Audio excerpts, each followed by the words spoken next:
Hello everyone, welcome back to another video. Today, I'll be showing you how to change IB in Exness. First, open the Exness app or website and log in. For safety, we're using a demo account here. Tap on the profile icon at the bottom right, scroll down, and select the live chat option.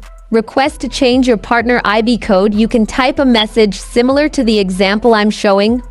The support agent may ask you to verify your email, phone number, or last login details. Provide the requested information and wait for confirmation.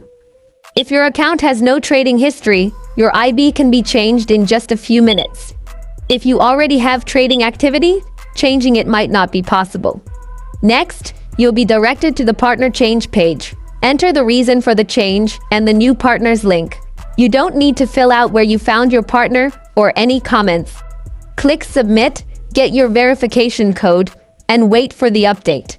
And that's it. Your IB is now changed. That's all there is to it. If you found this video helpful, don't forget to like and subscribe. Thanks for